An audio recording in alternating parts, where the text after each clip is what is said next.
So hello and welcome to the first episode of reWISE, a podcast where we discuss various sustainability-related issues with interesting guests from academia, business and non-government organizations.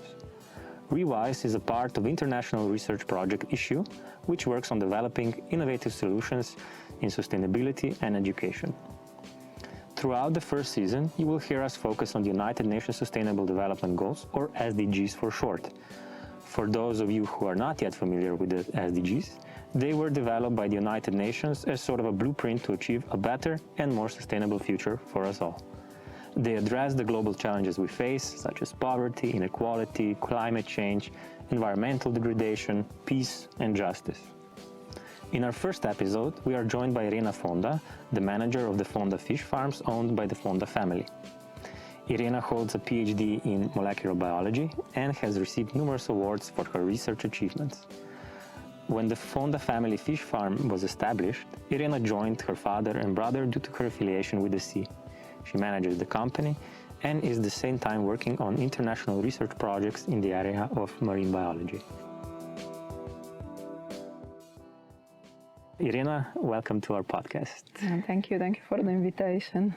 I really wish for those of you who are listening to the podcast and not watching it, that you are not able to sit with us here in this really wonderful environment, but perhaps this will help listeners encouraged to come and visit you. I understand you're quite an open place here. Yeah, we will actually be really, really grateful and happy for the visits of anyone who is interested.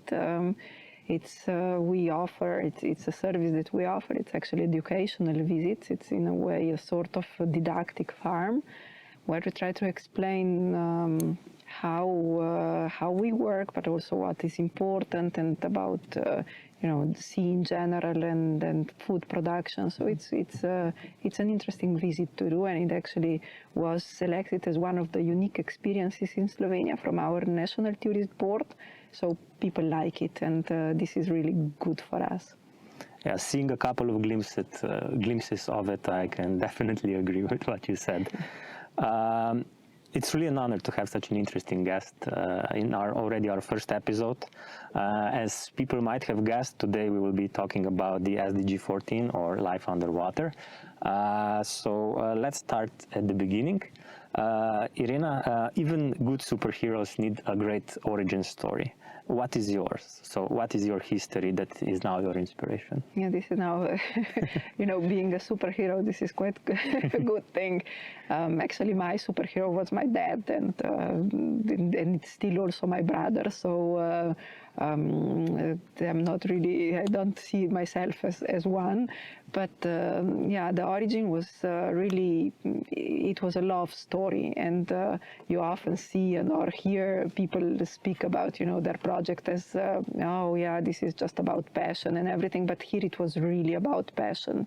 It was my dad, the whole family were all biologists, and he actually just, he had a company for many years working underwater works, all kinds of diving things, and practically every day he was underwater. And my brother joined him already in the secondary school. He started to really work with him. And after the university, he just joined the company, and they both noticed that there are less and less fish in the sea. They were both always really passionate, almost obsessed fishermen, sport fishermen. And they just said that you don't see anymore some species. You don't even see big fish. Very few of them. And my dad was really a man of action, and he said, "Look, we need to do something about it." And his idea was, he says, "I live from the sea the whole life, so I need to do something to in return."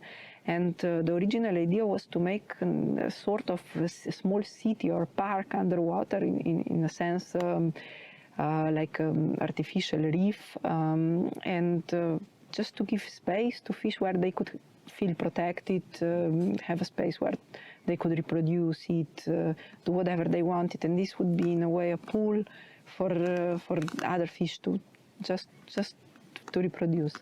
And unfortunately, due to bureaucratic reasons, it just couldn't go through.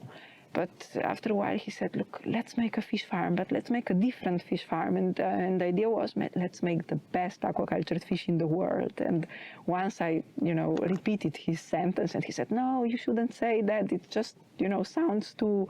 But I said, Dad, this was what you said to us, And it actually was. He always had this belief that if you set your goals high, maybe you will achieve them.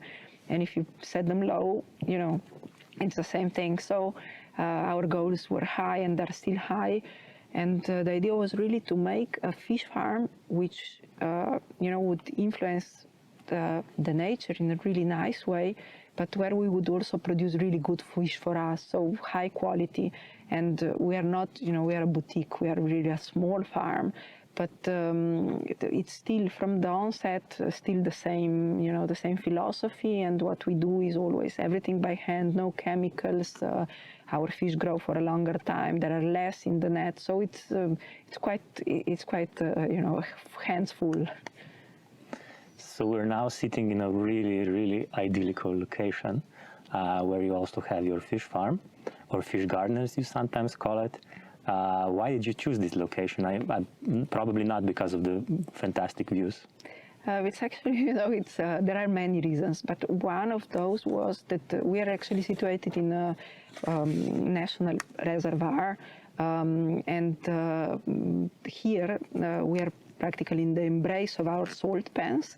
And this was the place where sea bass, which was the species which we started to culture the first, always came to reproduce. So you could always find big, like sea bass, which had like 12, even 17 kilos, so huge ones, that came here in their most sensitive time. So, we said if they like it, maybe it's a good place for them, and it's a good place to start. But the other reason is that this is also, legislation tied. So it depends from the government, from the ministry, where they said some places. Nowadays, this is all really researched. But in the old days, they just said, oh, this, it's a place where it's enough away from the tourist parts, but it's not close to the marinas and no industry around it. So it was basically this reason. But for us, it was the biological one, which was important. I read an article, I read several articles about you and your work. And one title really caught my attention. It was a journalist saying that the best fish are of course wild one, but yours is even better than that. So why are, generally speaking, wild fish better than the one raised in fish farms? But how is it in your case that it is different?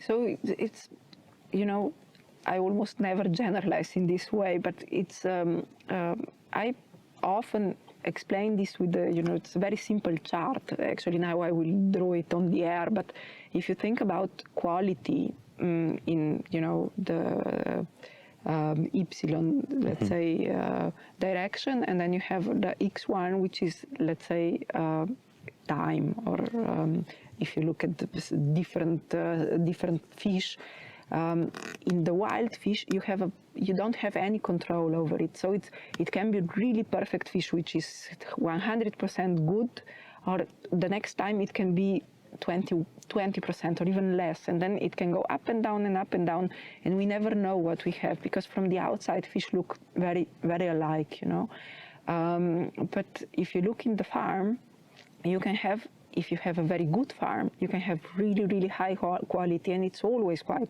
high quality. So maybe it's not 100, but it will always be 96, 92, 94, 90. It will always go, and maybe sometimes even 100.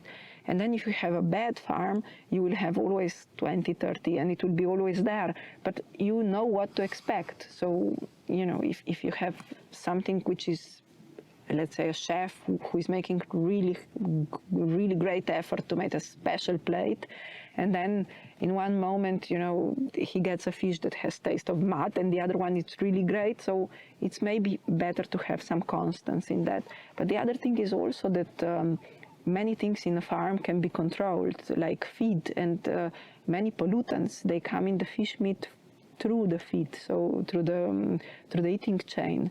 And it means that you have in a good aquacultured fish, you will have much less of these pollutants, less mercury, less PCB, so all of these things which we are often worried about. We talked a little bit already before about how you see your venture, and you often mentioned that what really defines you is this boutique approach. I imagine that besides quality, of course, something like a fresh product, which is connected, of course, to quality, I imagine, is extremely important for your buyers. Does this also mean that you are very limited only by the local or nearby markets? Actually, we are limited with the local market because this is something that we want to be. This was our wish from the onset. We said we want to sell local. This was, it's a 0 kilometer philosophy. It's something that people now recently, fortunately, speak more and more of. But for us, it was really important. We always said, food is the best when it's consumed locally. It's the best when it's seasonal. This is important for us, and it's something that the old days, our grannies and grandfathers, it was something normal because they didn't have any other choice. But we now, for us, it seems fancy to have something that comes from the other part of the world, but it's really not. So it's really fancy to have a local product. I often, when people ask me from really, distant parts, could you sell us the fish? And I always say, please look, for a producer, a nice producer there, and we will try to find a buyer here. But it's always for a product like fish, and I promise that I will show you our fish. It's important to have a fresh fish, and this is one of the things that I always ask people when they come to visit us. How can you recognize a fresh fish? Do you know? I unfortunately have no idea. Often when I ask this question, I get the answer, I look at the eyes, and then I look at the gills, and I see nice eyes, and they should be bright, and the gills should be red. But actually, for me, the most important thing, it's always the smell. Whenever a fish is fresh, it smells of the sea, of algae, and if it's fresh water, it would smell of the river or lake, but it will never be that fishy smell that we say, it doesn't smell. Often visitors say, but it doesn't smell of fish at all. And actually, this is really important. Often we get fish, when we ask, is it fresh? They will always reply, they will say, yeah, sure, it's fresh, it's from today. But we get fish from everywhere. We get it from all over the world. And unfortunately, it's not always local, like I said before.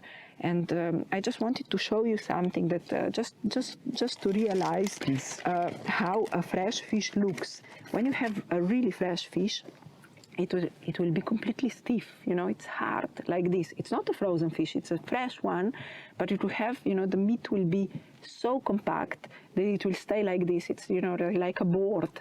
This is actually called this mortal cramp, and it will, like red meat, it will maturate. So with time, it will become softer and softer, and then you will have, if I would have, hold the fish by the head, it will be like not so hard like this.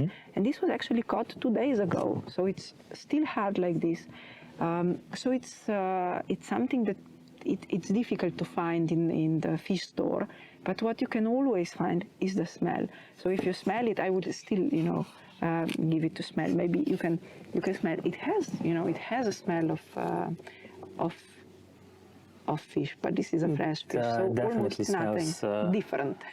But of the sea. It smells of the sea and the fresh fish. So this is important for us, but because it's difficult sometimes for people. It's difficult to go to a fish store and then just go, I want to smell the fish.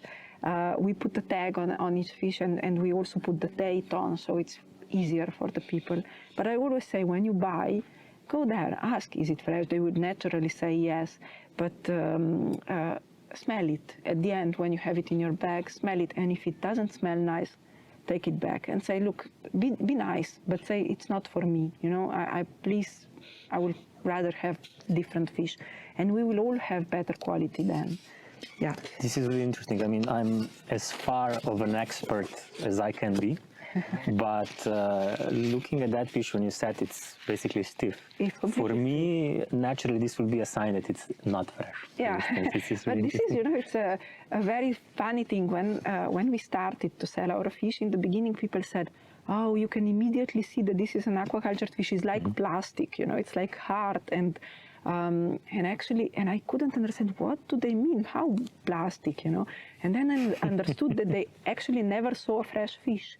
And if you go in Italy, you will often, Italy is a very advanced market. It has a long tradition in fish, or also in Portugal or in some parts of Spain. You will often see on the market fish which are in, you know, like C shape. It's like they're like a moon shape. This is because they actually take advantage of this, what I showed you now. When a fish is in this shape, it's like a clock, you know. Fishermen in the old days, they went fishing with small baskets, different sizes. When they caught a fish, they put it close together, tail and head. And once this rigor, the cramp started to work, they actually stayed in this shape. And this was a clock until it was, you know, fresh. It was like this. Then flatter, and once it was flat, it wasn't considered fresh anymore. So this is a really nice way, an easy way to show it, but people would prefer often not to do that. And this is for me just to realize what it really means. It's important for people to know, because once we know, then we are a more informed consumer. So if I would go to the market now to buy some salmon, I should really not be looking at how vibrantly red it is.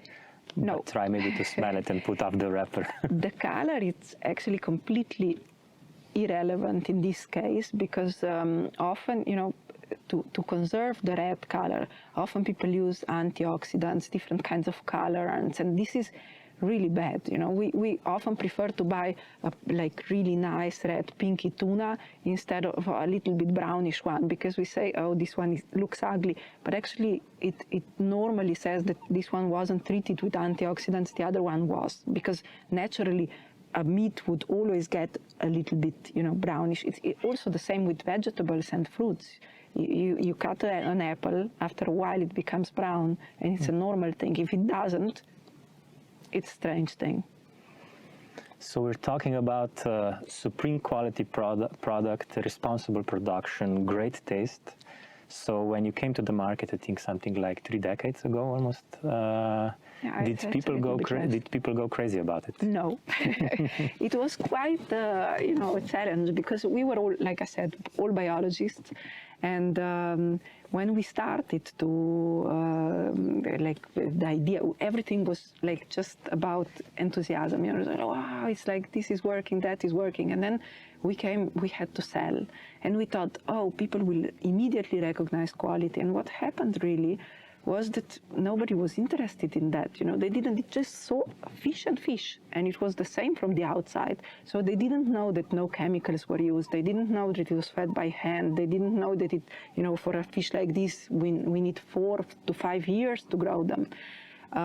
It was just the price, you know, how much. And the price is really, we cannot do it so cheap, because, you know, the feed is really expensive, the work is really expensive. And so we realized that without telling what we do and how we do, it's like, you know, we won't be able to explain to people. People won't be able to understand this. And that's why we actually started to sell in a completely different way. We were always made the research maybe in the field that for other people, for the people from marketing and sales business, would be something simple. For us, it wasn't.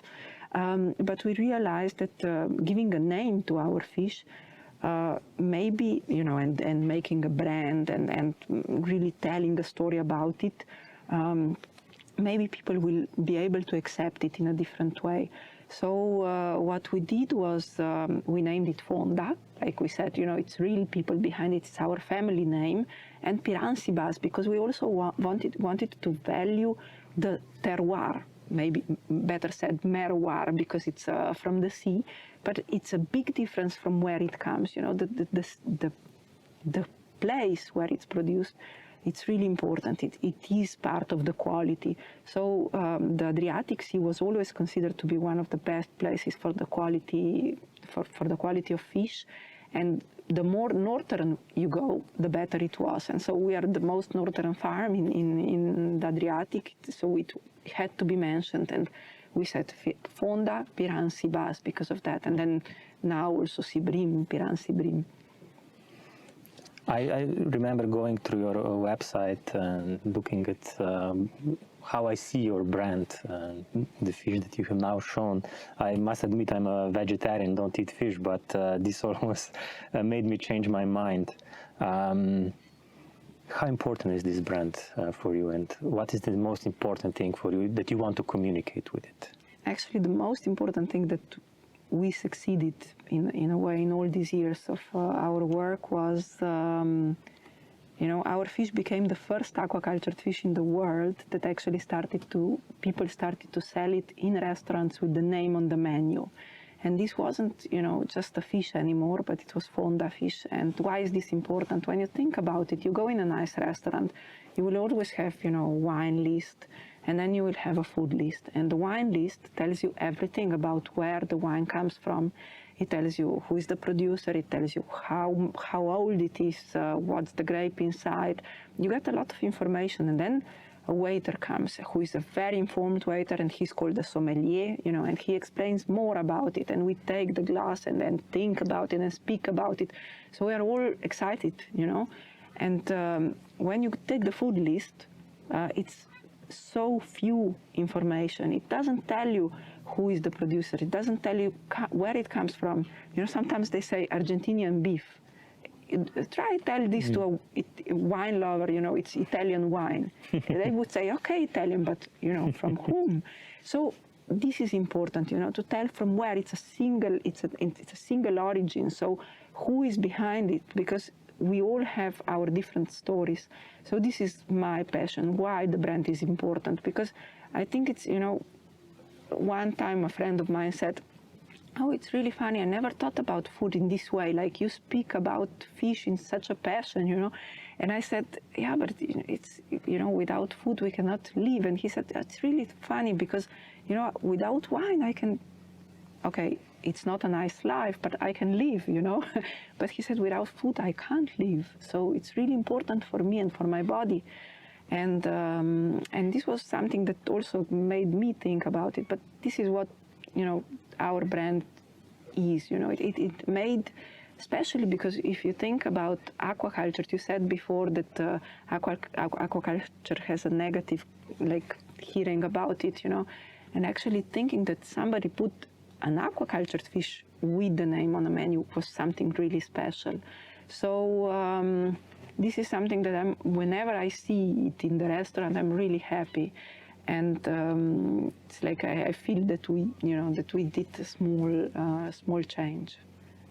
To our listeners, I would definitely advise to visit your website to learn more about you, but to observe the way you communicate with consumers and the way you project and show your brand. I personally think you really did an amazing job looking at something that wine producers are normally doing, trying to show this incredible heritage, history through it. But what they often, I think, again, personal opinion, what I think they fail to do, but you did incredibly, is also made this brand incredibly modern.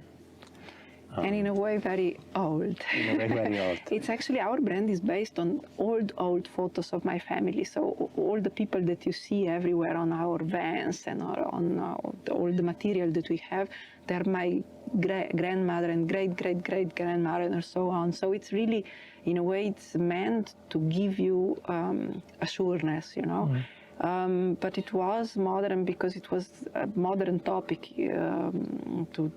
We had to cover something, which was, it had to be different. And I actually learned a lot from wine producers. They have a history of so many years, and brands are they're really strong in brands. So when we started to present our brand, we actually was with wine producers, because fish goes really nice with olive oil, and it goes really nice with wine, and it goes well with all these local products. So I went around with other producers, and I learned from them. So this was really good, and I still think that it was quite clever to go, not to try to sell with fish, but actually with other products of this niche level. And we took so many informations also from them in this way. Our webpage is a little bit dated. It was, we have to do again another version, but it was what we really thought. It was what we did, and how it's our story. It's the whole story explained. But I think also a nice alternative is to visit us. So we will, tell you everything from first hand. Yeah, talking about your photos, this was a really interesting photo for me of this. I imagine this is probably your grandmother with a photo of her and with mustache on her. Yeah. I think this reminds you. This is my great-great-great. Yeah, it's 3 times great-grandmother. And, we put the mustache on every single family member. So it's old photos, but whenever you see somebody with the mustache, it's somebody of us. And it was this is the mustache are actually part of our logo. So Fonda, it's just written in that way. It was a nice idea of our designer, which I really respect. He made something which I could really personally accept, and then it's easier to present if you believe in something. And he was thinking about it half a year approximately. He was like explained he likes food in general. He respects all the local things, and I liked it. And he said one day, "Irena, bring me a photo of your grandfather." And I was like, oh, And then we started to develop this, and and he said, "Look, this is just an element that actually makes you to look twice. It's not about deep thing with the mustache, but it's about thinking, why are they there? What's that?" And then it gives you the opportunity to explain. So this is actually one of the questions that I mostly get. It's, why does your grandmother have a mustache? Yeah, I immediately get association of some children stealing old family photo book and playing with crayons, which I think also creates this sense of intimacy with you and your brand and so on. So really fantastic job. I imagine you work with some very renowned restaurants and chefs. I'm sure they're crazy about your fish. Do you work with them very closely? I mean, is this like an interactive process?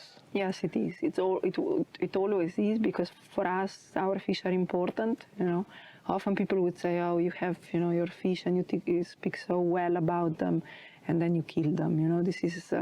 But for us, it's not like that. It's really, for me, it's really important that fish are feeling well. They should be happy when they're with us. They, you see them when you approach to them. They actually recognize us. They know who we are.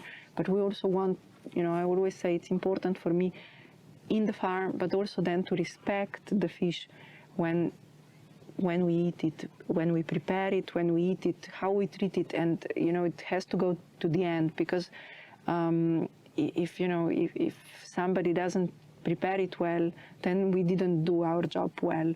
And this is it's also something that I personally love. I like the kitchen. It's something that comes from our family. My grandmother used to be a chef, and it's something that we just got. We lived with that. But it's also really interesting.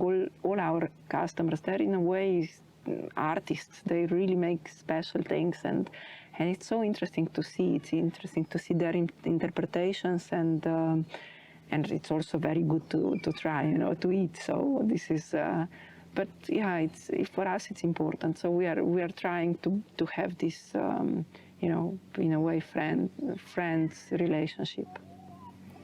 When we were driving here, I was thinking I have to ask you if sustainability is important to you, and it was really funny and great for me when we met and you immediately said, I heard this is about sustainability, but people often talk about it, but I'm really, really into sustainability.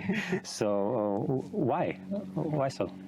Sustainability is something which is really important for all of us. Now, it's a very modern word, but unfortunately, I think a lot of people don't even really know what it is about. It's just fancy to say it. But for me, it's not strictly, I don't take it very strictly in a way, just one thing, but it's something about, how you work and how you stay in a certain place for a long time, trying to preserve what you got and, give it a further in a similar or even better shape. So this is sustainability for me. So it's really important in general when you speak about fish farms are not considered to be that sustainable, because especially, let's say, a farm of sea bass and sea bream, who are very voracious predators, but it's the way how we try to work. We try to work sustainable. So everything, how the concept, how we try to work together with nature. And this is something that it's really important for us. So, but I think it's something that I just learned to like and to love from really, really young age, because it was something that my dad, just gave me.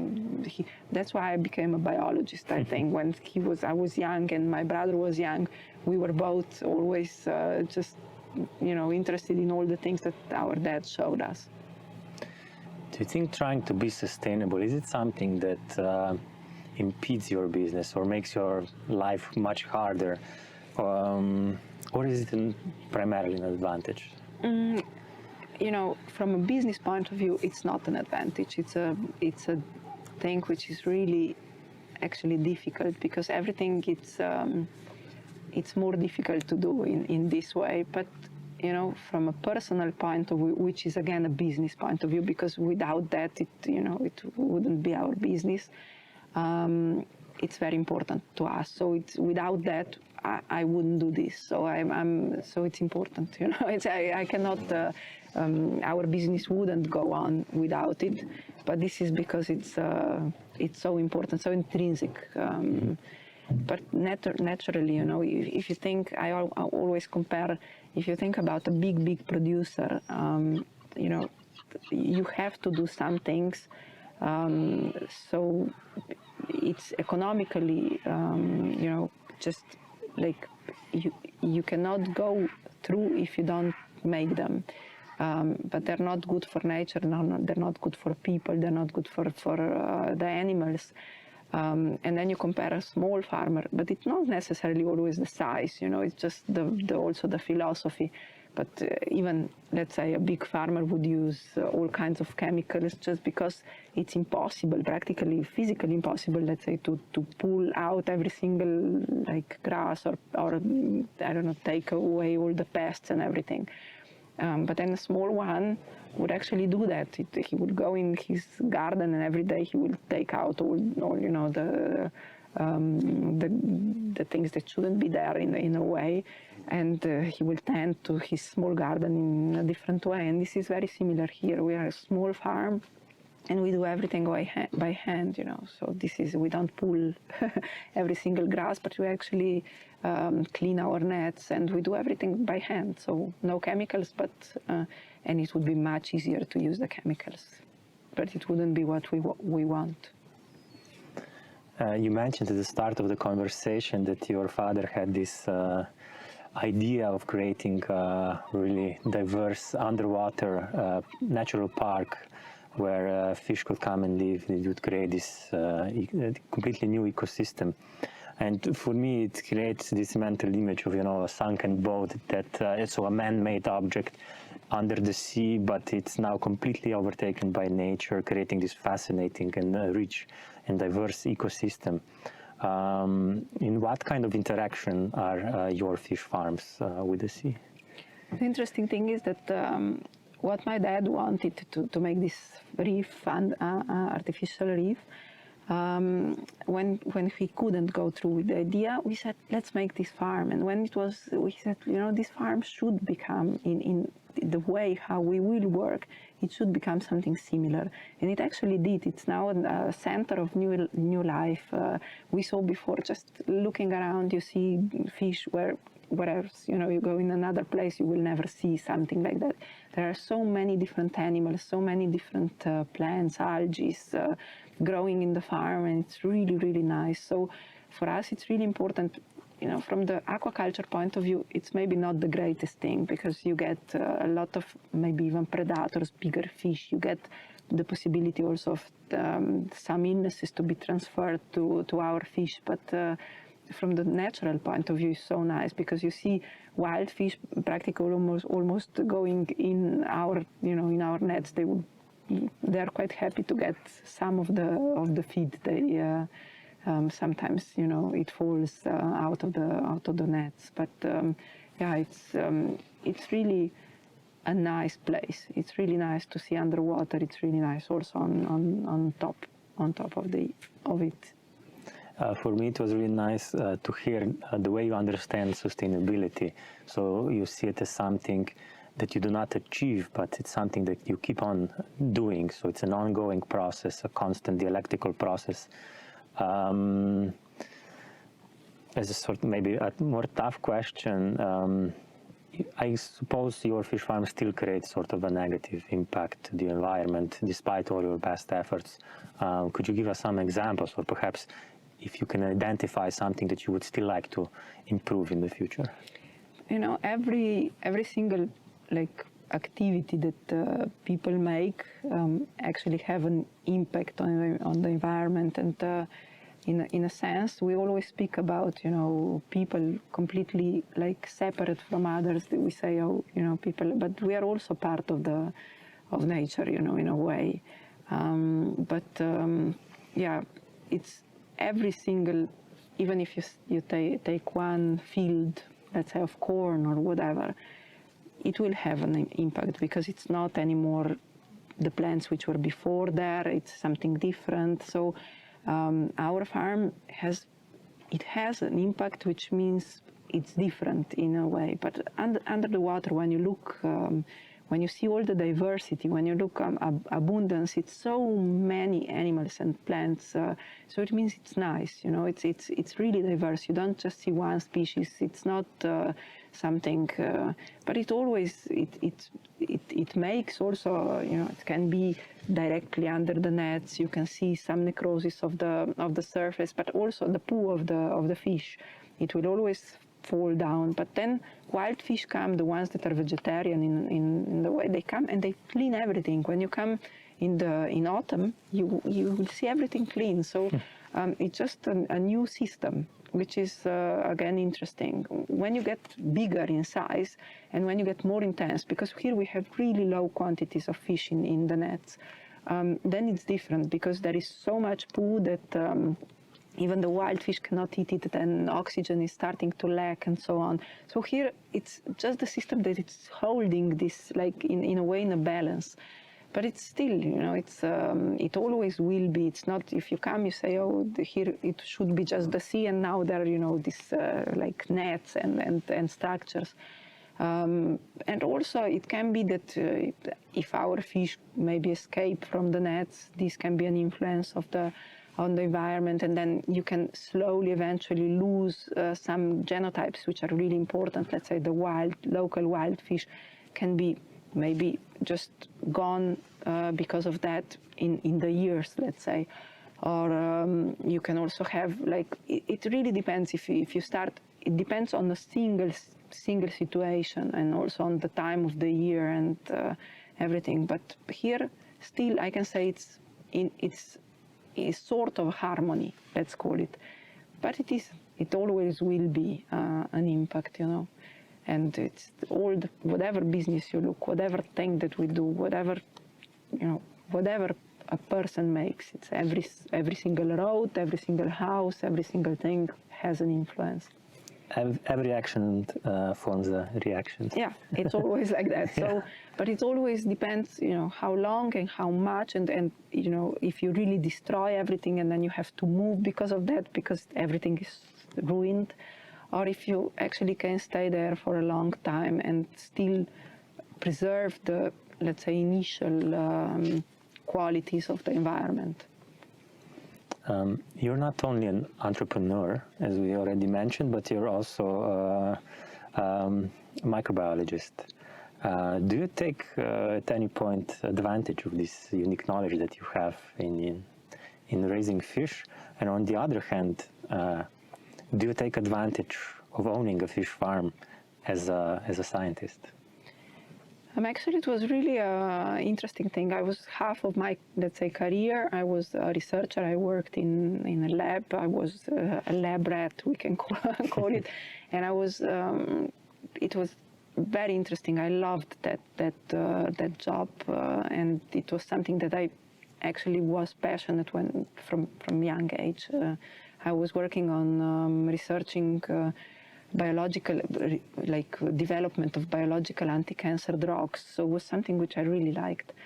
And once my family, my brother and my brother started this work, I finished my PhD. I was working for a while still as a researcher. They actually needed a new force, and I joined, and it was a big challenge because, being a researcher is always about projects. It's never something fixed. You always do something new, something different every day. It's like the wind blows in a way. So I came here as a project, and it became practically my life. So it's a very deep project for me.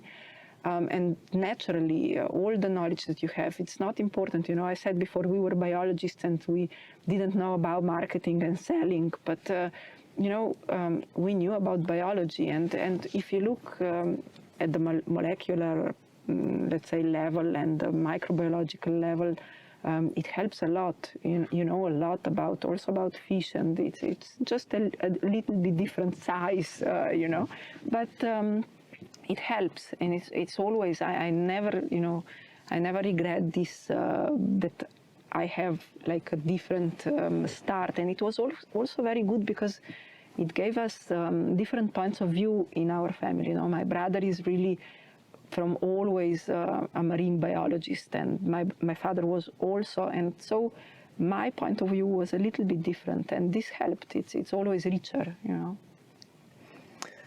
It's interesting. People often say if you get too technical, you lose the most important ingredient, which comes from passion. But I think that you've really showed us that your fish are not lacking that. It's really true. But this is it's something that goes. I think you met me now, but actually, if you would meet my brother, then you would see what passion of fish is about. And it's really true. When I see him and his smile when he sees the fish, then it gives me power to go on. And also one thing which always makes me even more passionate is when I see people enthusiastic about our farm. When we have visitors and we present our idea, and people come, with their smile on the face, and then this is a reward for me, and gives me like really, I'm driven from that, and this is something that it's something that it makes me go on. So yeah, it doesn't lack of passion. We're sitting again in a really, really beautiful environment. I would sit here continuously. I would never go away. But I guarantee you, it's when you have one really nice storm, it can be quite so. But at just at this moment, actually, the sun is setting slowly behind the sea. Perhaps this is also a cue for us to slowly finish the interview, this lovely conversation. But perhaps for the final question, we started with superheroes, so let's conclude with superpowers. If you could talk with fish, what would your fish in the tanks tell you? Would they want to escape into the wild, or do you think that the wild fish would ask you to let them in? This is now let's hope that I won't have this power. No, but actually, seriously, our fish are cultured from the egg, from the fertilized. Actually, their dads and moms are for several generations raised in captivity. So I think that they don't really suffer being in the nets. And even when I told you before, it happens sometimes that they'd also escape. When there was a really bad storm one time, we lost some fish, and actually they stayed with us. They didn't go away. They actually followed the boats. They knew the people. They were with us for many years, so they stayed there. They didn't go away. So it means that they are used to us like we are used to them. And often, what is really funny, it happens sometimes that we actually find wild fish in our nets because they're trying in all the ways to come inside. When we are changing the nets, sometimes there's so much pressuring to go inside that you find them there. And it's so they like it, It's but it's really, we are really putting a lot of effort in really how it's important for us how the fish are. If they should be happy, they should be okay with us. They should feel well, and they should have a nice life. So even if I would speak with them, maybe it would be a nice thing actually. I don't think they would really. But this is always it's very anthropocentric to say. So I hope they would be happy. Yeah. Irena, thank you very much for joining us today, being the first guest of our podcast series. I'm sure that your story will serve as an inspiration to students, entrepreneurs, and business leaders. So thank you for joining us again. You've been listening to the reWISE podcast. Make sure to subscribe and visit our Issue Project website at www.issue-project.eu. The project has been funded with support from the European Commission, and I would also like to thank our corporate sponsors, the NLB Group and Port of Koper, for supporting us.